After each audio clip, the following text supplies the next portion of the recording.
श्री गणेशाय नमः। जय श्री कृष्ण। राधे राधे। नमस्कार दोस्तों आप सभी को विकट संकष्टी चतुर्थी व्रत का हार्दिक शुभकामनाएं।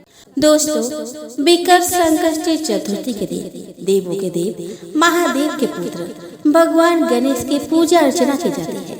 इस व्रत को कहने से व्यक्ति के जीवन में मंगल का आगमन होता है और साथ ही सभी प्रकार के आर्थिक संकटों से निजात मिलती है। दोस्तों हर माह में 2 बार चतुर्थी का व्रत किया जाता है, एक कृष्ण पक्ष में और दूसरा शुक्ल पक्ष में। वैशाख मास के कृष्ण पक्ष की चतुर्थी तिथि पर पड़ने वाली संकष्टी चतुर्थी के व्रत को विकट संकष्टी चतुर्थी कहा जाता है। इस बार यह व्रत 27 अप्रैल को है। इस अवसर पर भगवान गणेश जी की विशेष पूजा अर्चना करने और व्रत करने का विधान है। धार्मिक मान्यता के अनुसार चतुर्थी तिथि पर गणपति बप्पा की पूजा करने से सभी तरह के दुखों से छुटकारा मिलता है। विकट संकष्टी चतुर्थी के दिन सुबह जल्दी उठे, स्नान आदि के बाद स्वच्छ कपड़े पहने, इसके बाद मंदिर की साफ सफाई करें, घर में गंगा जल का छिड़काव करें, एक चौकी पर लाल या पीले वस्त्र बिछाए, उस पर गणेश जी की प्रतिमा स्थापित करें। अब गणपति बप्पा की विधि विधान से पूजा करें, उनके समक्ष घी का दीपक जलाएं। गणेश जी को फल, फूल, दूर्वा, धूप दीप और नैवेद्य अर्पित करें। गणेश जी के बीज मंत्रों का जाप करें, उन्हें मोदक और मोतीचूर के लड्डू का भोग लगाएं। फिर सभी देवी देवताओं के साथ गणेश जी की आरती उतारें और लोगों में प्रसाद बांटें। दोस्तों विष्णु पुराण में वर्णित एक कथा के अनुसार बिना व्रत कथा का पाठ किए पूजा को संपूर्ण नहीं माना जाता। ऐसे में व्रत कथा वो आरती का पाठ जरूर करें। मान्यता है कि कथा सुनने मात्र से भक्तों के सारे दुख, कष्ट, रोग, दोष आदि दूर होते हैं और गणपति जी की कृपा बरसती है। इसके साथ ही जीवन में सुख, समृद्धि और खुशहाली भी आती है। ऐसे में आइए दोस्तों अब हम श्रवण करें विकट संकष्टी चतुर्थी की पावन व्रत कथा। दोस्तों कथा श्रवण करने से पहले हाथ में कुछ अक्षत ले लें। दोस्तों एक बार माँ पार्वती ने भगवान गणेश से पूछा कि वैशाख माह के कृष्ण पक्ष को आने वाली संकट चतुर्थी को किस नाम से जाना जाता है। इस चतुर्थी में तुम्हारे कौन से स्वरूप का पूजन किया जाता है, इसका क्या विधान है और इस दिन भोजन में क्या ग्रहण करना चाहिए। तब गणेश जी ने बड़ी विनम्रता से उत्तर दिया। गणेश जी ने कहा कि हे माता, आपने बड़ा उत्तम प्रश्न पूछा है।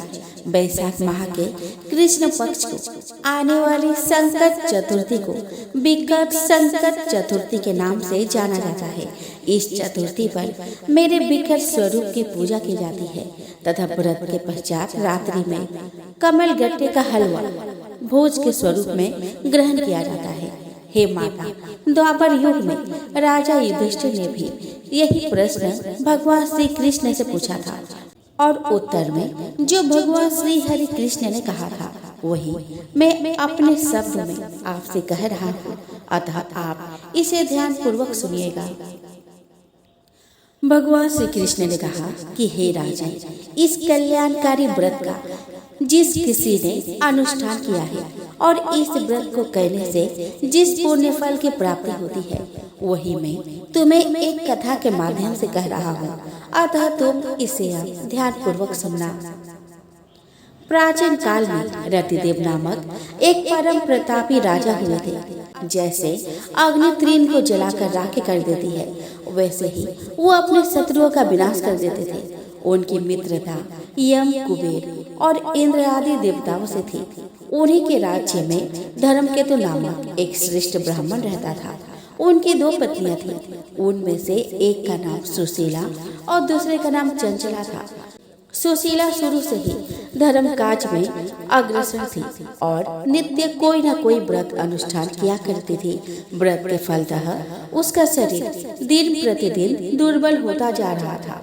उसके बिल्कुल विपरीत चंचला का मन धर्म काज में कभी नहीं लगता था और वह कोई भी व्रत और उपवास नहीं करती थी और हर पल भरपेट भोजन किया करती थी। कुछ समय पश्चात दोनों ने गर्भ धारण किया और सुशीला को सुंदर लक्षणों वाली एक कन्या की प्राप्ति हुई और वही चंचला को पुत्र रत्न की प्राप्ति हुई। पुत्र रत्न की प्राप्ति होने पर चंचला का अभिमान उसके सर चढ़कर बोलने लगा। वो अब बारंबार सुशीला को ताने मारने लगी। अरे सुशीला, तूने अपने जीवन काल में कितने व्रत उपवास किए, अपने शरीर को दुर्बल बनाया और बदले में तुझे क्या मिला? एक कृषिकाय कन्या। यह मुझे दे। मैं कभी व्रत उपवास के चक्कर में नहीं पड़ी और हमेशा भरपेट भोजन करके हष्ट पुष्ट ही रही और मुझे मेरी ही तरह हष्ट पुष्ट एक पुत्र का जन्म भी हुआ। अपने सौत के बियांग के बाद सुशीला के हृदय को आहत करने लगे। वो परम पतिव्रता स्त्री अब विधिवत गणेश जी की उपासना करने लगी। अब सुशीला ने संकट नाशक गणेश जी का व्रत किया।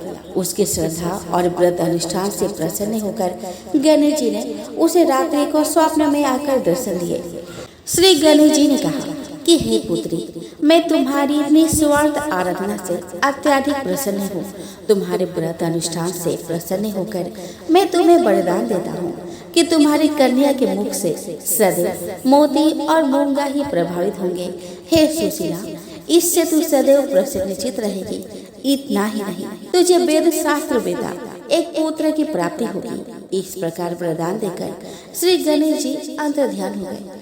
प्रातः काल होने पर जब सुशीला ने देखा तो वरदान के फलस्वरूप उसके पुत्र के मुख से मोती और मूंगा झरने लगे। कुछ समय पश्चात सुशीला को एक पुत्र की प्राप्ति भी हुई और उसके कुछ समय पश्चात धर्मकेतु का स्वर्गवास हो गया। अपने पति की मृत्यु के पश्चात चंचला घर का सारा धन समेट कर दूसरे नए घर जाकर रहने लगी। वही सुशीला पति गृह में रहकर अपने पुत्र और पुत्री का भरण पोषण करने लगी। गणेश जी द्वारा मिले हुए वरदान स्वरूप अपने पुत्री के मुख से सदैव प्रवाहित होते रहते मोती और मूंगे के कारण वो अल्प समय में ही बहुत सारा धन एकत्रित करने में सफल हो गई। सुशीला के सुख और समृद्धि को देखकर चंचला दिन प्रतिदिन उस पर ईर्ष्या करने लगी। उसी ईर्ष्या के चलते एक दिन हत्या करने के मन से चंचला ने सुशीला की पुत्री को कुएं में ढकेल दिया। उस कुएं में प्रभु श्री गणेश जी ने उसकी रक्षा की और उसे सकुशल अपने माता के पास वापस पहुंचा दिया। उस बालिका को जीवित देखकर चंचला का मन आश्चर्य से भर गया। वो सोचने लगी कि जिसकी रक्षा स्वयं ईश्वर करते हैं उसे कौन मार सकता है भला। उधर सुशीला अपनी पुत्री को पुनः सहकुशल पाकर बहुत प्रसन्न हुई और कहने लगी कि यह सब भगवान श्री गणेश जी की ही लीला है। उन्होंने ही तुझे जीवन दान दिया है। अनाथों के नाथ है श्री गणेश जी। यह सब चंचला वहाँ सुन रही थी। अपने कर्मों से ग्लानि की अनुभूति पाकर वह तुरंत जाकर सुशीला के चरणों में गिरकर नतमस्तक हो गई। उसे देख सुशीला के आश्चर्य का ठिकाना नहीं रहा। चंचला अपने कर्मों की माफी मांगते हुए कहने लगी कि हे बहन सुशीला, मैंने अपने जीवन में बहुत कुकर्म किए हैं। मैंने आपका बहुत अहित और अपमान किया है। आप मेरे इन अपराधों को क्षमा कीजिए। आप दयावती हो। आपने ही अपने सत्कर्मों द्वारा दोनों कुलों का उद्धार किया है। जिनके रक्षक स्वयं भगवान होते हैं, उनका इंसान भला क्या बिगाड़ सकता है। जो लोग संतों और सत्पुरुषों में सदैव दोष देखा करते हैं, वे स्वयं ही अपने करने के फल स्वरूप नाश को प्राप्त होते हैं। इसके पश्चात चंचला ने भी संकट नाशक, कष्ट निवारक, पुण्यकारी भगवान श्री गणेश जी के व्रत का अनुष्ठान किया। श्री गणेश जी के व्रत के फल स्वरूप दोनों स्त्रियों में अब परस्पर प्रेम भाव स्थापित हो गया। जो मनुष्य अपने पूर्ण श्रद्धा से गणेश जी की पूजा आराधना करते हैं, उनके शत्रु भी मित्र में परिवर्तित हो जाते हैं। यह सुशीला द्वारा किए गए संकट नाशक श्री गणेश जी के व्रत अनुष्ठान से चंचला का हृदय परिवर्तन हुआ था। भगवान श्री हरि कृष्ण कहते हैं कि हे धर्मराज, आप भी विधि विधान से इस संकट नाशक, कष्ट निवारक श्री गणेश जी का व्रत अनुष्ठान करें। इसके चलते आपको अष्ट सिद्धियों एवं नवनिधियों की प्राप्ति होगी। हे कुंती नंदन, आप इस व्रत का अनुष्ठान अपनी माता, धर्मपत्नी, सभी भ्राताओं के साथ कीजिए। इस व्रत के पूर्ण प्रभाव से आपको पुनः आपके राज्य की प्राप्ति कुछ ही समय में हो जाएगी। श्री गणेश जी माता पार्वती से कहते हैं कि हे माता, मैंने पूर्व काल का सारा वृतांत आपको सुना दिया। इस युग में भी इस व्रत से श्रेष्ठ और कोई विघ्न विनाशक व्रत नहीं है। दोस्तों, एक समय की बात है कि विष्णु भगवान का विवाह लक्ष्मी जी के साथ निश्चित हो गया। विवाह की तैयारी होने लगी। सभी देवताओं को निमंत्रण भेजे गए, परंतु गणेश जी को निमंत्रण नहीं दिया गया। कारण जो भी रहा हो, अब भगवान विष्णु की बारात जाने का समय आ गया। सभी देवता अपने पत्नियों के साथ विवाह समारोह में आए। उन सब ने देखा कि गणेश जी कहीं दिखाई नहीं दे रहे। तब वे आपस में चर्चा करने लगे कि क्या गणेश जी को नहीं न्योता है या स्वयं गणेश जी ही नहीं आए हैं। सभी को इस बात पर आश्चर्य होने लगा। तभी सबने विचार किया कि विष्णु भगवान से ही इसका कारण पूछा जाए। विष्णु भगवान से पूछने पर उन्होंने कहा कि हमने गणेश जी के पिता भोलेनाथ महादेव को न्योता भेजा है। यदि गणेश जी अपने पिता के साथ आना चाहते तो वो आ जाते। अलग से न्योता देने की कोई आवश्यकता भी नहीं थी। दूसरी बात यह है कि उनको 1.25 मन मूंग, 1.25 मन चावल, 1.25 मन घी और 1.25 मन लड्डू का भोजन दिन भर में चाहिए। यदि गणेश जी नहीं आएंगे तो कोई बात नहीं, दूसरे घर जाकर इतना सारा खाना पीना अच्छा भी नहीं लगता। इतनी वार्ता कर ही रहे थे कि किसी एक ने सुझाव दिया कि यदि गणेश जी आ भी जाए तो उनको द्वारपाल बनाकर बैठा देंगे कि आप घर का ध्यान रखना। आप तो चूहे पर बैठकर धीरे धीरे चलोगे तो बारात से बहुत पीछे रह जाओगे। यह सुझाव भी सबको पसंद आ गया, तो विष्णु भगवान ने भी अपनी सहमति दे दी। होना क्या था, इतने में गणेश जी वहाँ आ पहुँचे और उन्हें समझा बुझाकर घर की रखवाली करने बैठा दिया गया। बारात चल गई। तब नारद जी ने देखा कि गणेश जी तो दरवाजे पर ही बैठे हुए हैं। तो वे गणेश जी के पास गए और रुकने का कारण पूछा। गणेश जी कहने लगे कि विष्णु भगवान ने मेरा बहुत अपमान किया है। नारद जी ने कहा कि आप अपने मूषक सेना को आगे भेज दे तो वह रास्ता खोद देगी, जिससे उनके वाहन धरती में धस जाएंगे। तब आपको सम्मान पूर्वक बुलाना पड़ेगा। अब तो गणेश जी ने अपने मूषक सेना जल्दी से आगे भेज दी और सेना ने जमीन ढीली कर दी। जब बारात वहां से निकली तो रथों के पहिए धरती में धंस गए। लाख कोशिश करे परंतु पहिए नहीं निकले। सभी ने अपने अपने उपाय किए परंतु पहिए तो नहीं निकले, बल्कि जगह जगह से टूट गए। किसी की समझ में नहीं आ रहा था कि अब किया जाए तो क्या किया जाए। तब नारद जी ने कहा कि आप लोगों ने गणेश जी का अपमान करके अच्छा नहीं किया।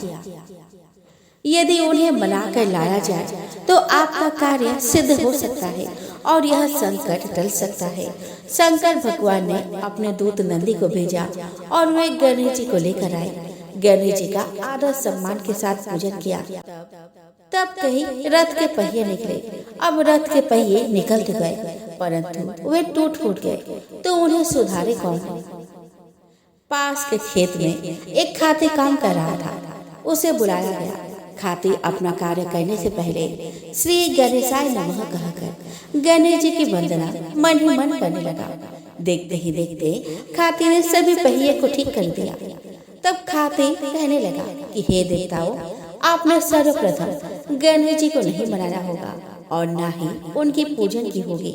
इसीलिए तो आपके साथ यह संकट आ रहा है। हम तो मूर्ख है, अज्ञानी है, फिर भी पहले गणेश जी को पूछते हैं, उनका ध्यान करते हैं। आप लोग तो देवतागण हैं, फिर भी आप गणेश जी को कैसे भूल गए? अब आप लोग भगवान श्री गणेश की जय बोल कर जाए तो आपके सब काम बन जाएंगे और कोई संकट भी नहीं आएगा। ऐसा कहते हुए बारात वहां से चल गई और विष्णु भगवान का लक्ष्मी जी के साथ विवाह संपन्न करा के सभी सकुशल घर लौट आए। हे गणेश जी महाराज, आपने विष्णु को जैसा कार्य सारी ऐसा कार्य सबको सिद्ध कर जो। बोलो गजानन भगवान की जय हो। दोस्तों, एक शहर में देवरानी जेठानी रहती थी। देवरानी गरीब थी और जेठानी अमीर थी। देवरानी हमेशा गणेश जी का पूजन और व्रत करती थी। देवरानी का पति जंगल से लकड़ी काट कर बेचता था। देवरानी घर का खर्च चलाने के लिए जेठानी के घर काम करती थी और शाम को बचा हुआ खाना लेकर जाती थी। बैसाख महीने में गणेश जी का व्रत देवरानी ने रखा। उसके पास पैसे नहीं थे, इसीलिए उसने तिल व गुड़ लाकर तिलकुटा बनाया। पूजा करके गणेश जी का कथा सुनी और जेठानी के यहाँ काम करने चली गई। सोचा कि शाम को चंद्र को अर्घ्य देकर जेठानी के यहाँ से लाया खाना और तिलकुटा खाएगी। शाम को जब जेठानी के घर खाना बनाया तो उसके जेठानी का व्रत होने के कारण सभी ने खाना खाने से मना कर दिया। अब देवरानी ने जेठानी से बोला कि आप मुझे खाना दे दो जिससे मैं घर जाऊं। इस पर जेठानी ने कहा कि आज तो किसी ने भी अभी तक खाना नहीं खाया, तो मैं कैसे दे दूं? तुम सवेरे ही बचा हुआ खाना ले जाना। देवरानी उदास मन से घर चली आई। देवरानी के घर पर पति बच्चे सब आस लगाए बैठे थे कि आज तो त्योहार है, इसीलिए कुछ पकवान आदि खाने को मिलेगा। लेकिन जब बच्चों को पता चला कि आज तो रोटी भी नहीं मिलेगी तो बच्चे रोने लगे। उसका पति भी बहुत क्रोधित हो गया और कहने लगा कि दिन भर काम करने के बाद भी वह 2 रोटियां नहीं ला सकती। वह बेचारी गणेश जी को याद करते हुए रोते रोते पानी पीकर सो गई। उस दिन सकत माता बुढ़िया माता का रूप धरकर देवरानी के सपने में आई और कहने लगी कि सो रही है या जाग रही है। वह बोली, कुछ सो रही है और कुछ जाग रहे हैं। बुढ़िया बोली, भूख लगी है, कुछ खाने को दो। देवरानी बोली कि क्या दूं? मेरे घर में तो अन्न का एक दाना भी नहीं है। जेठानी बचा कुचा खाना देती थी, आज वो भी नहीं मिला। पूजा का बचा हुआ तिलकुटा छीके में पड़ा है, वही खा लो। सकत माता ने तिलकुटा खाया और उसके बाद कहने लगे कि निपटाई लगी है, कहाँ निपटे? उसने कहा कि यह खाली झोपड़ी है, आप कहीं भी जा सकती हो, जहाँ इच्छा वहाँ निमट लो। फिर सकत माता बोली कि अब कहाँ पूछो। अब देवरानी को बहुत गुस्सा आया कि उन्हें कब से परेशान किए जा रहे हैं। सो बोली कि मेरे सारे से पूछ लो। देवरानी जब सुबह उठी तो यह देखकर हैरान रह गई कि पूरा घर हीरो और मोतियों से जगमगा उठा है। उस दिन देवरानी जेठानी के घर काम करने नहीं गई। जेठानी ने कुछ देर तो राह देखी, फिर बच्चे को देवरानी को बुलाने भेज दिया। जेठानी ने सोचा कि कल खाना नहीं दिया था, इसीलिए शायद देवरानी बुरा मान गई है। बच्चे बुलाने गए। देवरानी ने कहा कि बेटा, बहुत दिन तेरे माँ के यहाँ काम कर लिया, अब काम नहीं करूँगी। बच्चों ने घर जाके माँ से कहा कि चाची का पूरा घर हीरो और मोतियों से जगमगा उठा है। जेठानी दौड़कर देवरानी के पास आई और पूछा कि यह सब कैसे हो गया। देवरानी ने उसके साथ जो हुआ वो सब कह डाला। उसने भी वैसा ही करने की सोची। उसने भी सकत चौथ के दिन तिलकुटा बनाया। रात को सकट माता उसके भी सपने में आई और बोली कि भूख लगी है, मैं क्या खाऊं। जेठानी ने कहा कि आपके लिए छीके में रखा है फल और मेवे भी है, जो चाहे खा लो। सकट माता बोली कि अब निपटे कहाँ। जेठानी बोली कि मेरे इस महल में कहीं भी निपट लो। फिर उन्होंने कहा कि अब पूछो कहाँ। जेठानी बोली कि कहीं भी पूछ लो। सुबह जब जेठानी उठी तो घर में बदबू और गंदगी के अलावा कुछ भी नहीं था। हे सकट माता, जैसे आपने देवरानी पर कृपा करी वैसे सब पर करना। दोस्तों, एक नगर में एक बूढ़ी माँ रहती थी। वह अपने बेटे की सलामती के लिए 12 महीने की चौथ का व्रत करती थी। हर चौथ को पंसारे से थोड़ा सा गुड़ और घी लाकर 4 लड्डू बनाती, एक बेटे को देती, एक से पूजा करती, एक हथकार के लिए निकालती और एक चांद उगने पर खुद खा लेती थी। एक बार उसका बेटा ताई से मिलने गया। ताई ने बैसाखी चौथ का व्रत रखा था। ताई से पूछा कि माँ तो 12 चौथ करती है। ताई बोली कि तेरी माँ तेरी कमाई से तरमाल खाने के लिए 12 चौथ करती है। तू परदेश जाए तो वह एक भी चौथ नहीं करेगी।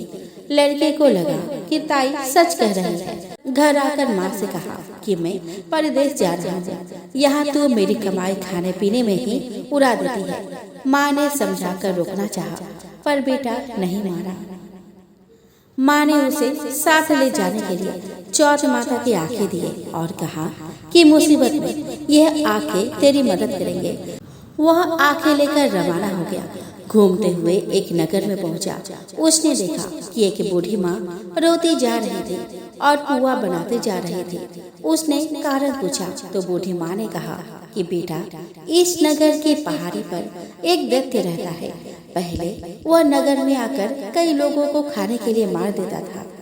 अब राजा हर घर से एक आदमी दैत्य के पास भेजता है और आज मेरे बेटे की बारी है, इसीलिए रो रही हो और उसी के लिए पुए बना रही हो। वह बोला कि तू चिंता मत कर, तू पुए मुझे खिला दे, तेरे बेटे की जगह मैं चला जाता हूँ। बूढ़ी माँ ने खीर पुए उसे खिला दिए। खा पी कर वह सो गया। रात को राजा के सैनिक आए तो बूढ़ी माँ ने उसे भेज दिया। दैत्य के सामने पहुंचने पर उसने चौथ माता के आंखें दैत्य की तरफ फेंक कर कहा कि हे चौथ माता, यदि मेरी माँ मेरी सलामती के लिए व्रत करती है तो दैत्य का सिर कटकर गिर जाए। तुरंत दैत्य का सिर कटकर गिर गया। लड़का वापस आ गया। राजा ने उसे उपहार देकर विदा किया। चलते हुए एक दूसरे राजा के नगर में पहुंचा। इस राज्य में आवा तभी पकता था जब एक इंसान की बलि दी जाती थी। सिपाहियों ने उसे पकड़कर आवे में छू दिया। लड़के ने आंखें आवे में डाली और कहा कि हे चौथ माता, यदि मेरी माँ मेरे लिए व्रत करती है तो आवा मेरी बलि लिए बिना ही झट से पक जाए। आवा तुरंत पक गया। आवे में से मिट्टी की जगह सोने चांदी के बर्तन निकले। अंदर से लड़का बोला कि बर्तन धीरे धीरे निकालना, मुझे लग ना जाए। राजा ने उसे निकलवाया और पूछा कि इस आवे से तुम बच कैसे गए। लड़के ने बताया कि उसकी माँ चौथ का व्रत करती है, व्रत के कारण ही वह बच पाया। राजा को विश्वास नहीं हुआ। उसने एक चांदी की सुराही मंगवाई और कहा कि सुराही की नली से निकल कर दिखाओ। उसने एक चांदी की सुराही मंगाई और कहा कि सुराही की नली से निकल कर दिखाओ, तभी मुझे विश्वास होगा। लड़के ने चौथ माता को याद करके आंखें सुराही में डाली और कहा कि मैं भौरा बनूं और सुराही से निकलूं। लड़का भौरा बनकर सुराही से निकल गया। राजा ने खुश होकर राजकुमारी की शादी उसके साथ करवाई और सभी लोगों को चौथ माता का व्रत करने को कहा। उसे माँ की याद आई। उसने राजा के पास जाकर खुद के नगर जाने की इच्छा जाहिर की। राजा ने रथ, घोड़ा, हाथी और खूब सारा दान दहेज देकर उसे विदा किया। चौथ के दिन अपने नगर पहुंचा। वो अकेला पंसारी के वहाँ माँ का इंतजार करने लगा। सोचा चौथ है तो माँ वहाँ जरूर आएगी। थोड़ी देर बाद लकड़ी टेकती हुई माँ आती दिखी। बेटा माँ के चरणों में गिर पड़ा। कहा, माँ मैं तेरा बेटा हूँ, मुझे माफ कर दो। माँ ने उसे गले लगा लिया। लोग चौथ माता की जय जयकार करने लगे। उस नगर के सभी लोग चौथ माता का व्रत करने लगे। हे चौथ माता, जैसे बूढ़ी माँ और उसके बेटे की सहायता की वैसे हमारी भी करना। कहानी कहने और सुनने वाले पर कृपा करना। तो बोलो चौथ माता की जय हो।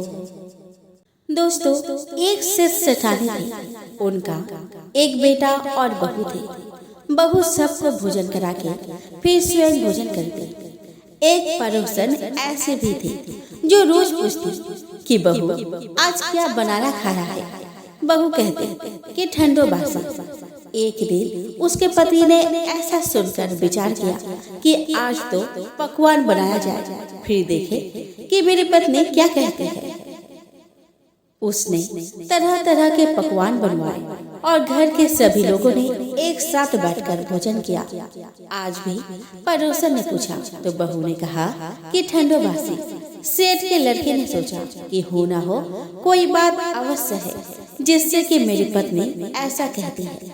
उसने पत्नी से पूछा कि तुम रोज ठंडो बासी खाया ऐसा क्यों कहती हो, जबकि आज हम सब ने एक साथ बैठकर कई तरह के पकवान खाए। उसकी पत्नी बोली कि हम जो खा रहे हैं वह बाप बूढ़ों की कमाई है। जिस दिन आप कमा कर लाओगे उस दिन मैं समझूंगी कि ताजा भोजन कर रहे हैं। अब एक दिन लड़के ने माँ से कहा कि मैं एक बड़े शहर में कमाई करने जा रहा हूँ। माँ बोली कि बेटा अपने पास इतना धन है कि खाया नहीं फूटेगा। माँ के मना करने पर भी बेटे ने स्वयं कमाने का दृढ़ निश्चय कर लिया और जाते समय पत्नी से कहा कि मैं जब तक कमाकर बहुत सा धन लेकर न आऊं तुम चूल्हे की आग मत बुझने देना। एक दिन चूल्हे की आग बुझ गई तो वह मन ही मन घबराने लगी कि कहीं मेरे पति पर संकट तो नहीं आन पड़ा। जल्दी से परोस से आग लाकर चूल्हे में रख दो, ऐसा विचार करके परोस में गई। वह पड़ोसन चौथ माता का व्रत पूजन कर रहे थे। पड़ोसन ने कहा कि थोड़ी देर में आकर ले जाना। बहू ने पड़ोसन से पूछा कि आप यह व्रत क्यों करती है, इससे क्या मिलता है। पड़ोसन ने कहा कि चौथ माता के इस व्रत को करने से अन्न लक्ष्मी मिलता है और अपनी सारी मनोकामनाएं पूरी होती है। अब बहू भी चौथ माता का व्रत करने लगी। दीवार पर चौथ माता बनाई। उस दिन घी गुड़ का चूरमा बनाकर रात्रि को चंद्रमा को अर्घ्य देकर भोजन की। ऐसा करते करते बहुत दिन हो गए। चौथ माता ने उस बहू के पति को सपना दिया कि साहूकार का बेटा तू जागे कि सोवे, तेरी पत्नी बहुत याद कर रही है। घर जाकर उसकी चिंता मिटा। तो दुकान खोल, कंकु केसर का पागलिया बनाकर बैठ जाना। आज तेरा हिसाब किताब चुकता हो जाएगा। अब तो चौथ माता ने जैसा कहा था वैसा ही हुआ। उसने घर जाने की तैयारी की और गाड़ी भर के धन दौलत लेकर चल दिया। रास्ते में एक बड़ा सा काला नाग फन फैलाए बैठ गया और कहने लगा कि आज तो मैं तुझे डसूंगा, छोड़ूंगा नहीं। आज तेरी आयु पूरी हो गई है। लड़के ने उस काले नाग से कहा कि आज चौथ माता ने मुझे सपना दिया तो मैं पत्नी से मिलने घर जा रहा हूँ। वहाँ मेरी पत्नी बहुत चिंता कर रही है। मैं उससे मिलकर जरूर आऊँगा, तब तुम मुझे डस लेना। नाग ने कहा कि तुम शपथ पूर्वक कहा कर जाओ तो मैं तुम्हें जाने दूंगा, परंतु लौट कर नहीं आए तो तुम्हारे घर जाकर मैं तुम्हें डस लूंगा। इस प्रकार सर्प को वचन देकर वह अपने घर पहुंचा। वहां सभी से हंसी खुशी से मिला और भोजन करके उदास होकर बैठ गया। उसकी पत्नी ने उदास होने का कारण पूछा तो पति ने काले नाग वाली बात बताते हुए कहा कि यदि मैं उसके पास नहीं जाऊंगा तो वह घर आकर ही मुझे डस लेगा। पत्नी बहुत चतुर थी। उसने कहा कि आप घबराओ नहीं, लेट जाओ, मैं एक उपाय करती हूँ। पत्नी ने कमरे की 7 पेढ़ी धोई। पहली पेढ़ी पर रेत, दूसरे पर इत्र, तीसरे पर गुलाल फूल, चौथी पर कंकु केसर, 5वीं पर लड्डू पेड़ा, 6ठी पर गादे गलीचा और 7वीं पेढ़ी पर दूध का कटोरा भरकर रख दिया। इस प्रकार वो 7 पेढ़ी सजाकर बैठ गई। आधी रात होने पर नाग आकर पेढ़ी चढ़ने लगा। पहले पेढ़ी पर रेत में लौट गया और कहने लगा कि सेठ की बहू ने आराम तो बहुत दिया पर बचनों से बंद कर आया हूँ, सो डसूंगा अवश्य ही। इसी प्रकार 7 पेढ़ियों पर नाग आराम करता हुआ और कहता हुआ कि डसूंगा जरूर। कमरे में जाने ही वाला था कि चौथ माता ने विचार किया कि मैं इसे नहीं बचाऊंगी तो संसार में धर्म कर्म और व्रत पूजन को कौन मानेगा। अब तो गणेश जी, चंद्रमा जी और चौथ माता ने उसे बचाने का विचार किया। चंद्रमा जी ने उजाला किया, चौथ माता ढाल बनी और गणेश जी ने तलवार लेकर नाग को मार दिया और ढाल से ढक दिया। अब बहू भी थकी हारी सो गई। दिन उगा तो लोग बेटे से मिलने आए, परंतु बेटा बहू तो उठे ही नहीं थे। बहुत देर हो गई तो माँ उन्हें उठाने गई। माँ ने 7 पेढ़ियों पर जो कुछ देखा तो बहुत घबरा गई और बेटा बहू को आवाज लगाई। बेटा बहू उठे तो देखा कि एक ढाल तलवार वही पड़ी है। अब ढाल उठाई तो वही काला नाग मरा पड़ा है। बेटा बहू ने सोचा कि आज तो धर्म कर्म ही आड़े आए हैं, जो भगवान गणेश जी और चौथ माता ने अपनी रक्षा की है। हे चौथ माता, आपने जैसे सेठ के बेटे बहू की रक्षा की वैसे सबकी रक्षा करना। तो बोलो चौथ माता की जय हो। आइए दोस्तों, अब हम श्रवण करें गणेश जी की आरती। जय गणेश जय गणेश जय गणेश देवा, माता जाके पार्वती पिता महादेवा। एक दंत दयावंत चार भुजाधारी, माथे सिंदूर सोहे मूसी की सवारी। जय गणेश जय गणेश जय गणेश देवा, माता जाके पार्वती पिता महादेवा। पान चढ़े फल चढ़े और चढ़े मेवा, लड्डुअन का भोग लगे संत करे सेवा। जय गणेश जय गणेश जय गणेश देवा, माता जाके पार्वती पिता महादेवा। अंधन को आँख देते कोरिन को काया, बांझन को पुत्र देते निर्धन को माया। जय गणेश जय गणेश जय गणेश देवा, माता जाकी पार्वती पिता महादेवा। सूर्य श्याम शरण आए सफल कीज सेवा, माता जाके पार्वती पिता महादेवा। जय गणेश जय गणेश जय गणेश देवा, माता जाके पार्वती पिता महादेवा। दीनन की लाज रखो शंभु सूतकारी, कामना को पूर्ण करो जाओ बलिहारी। जय गणेश जय गणेश जय गणेश देवा, माता जाके पार्वती पिता महादेवा।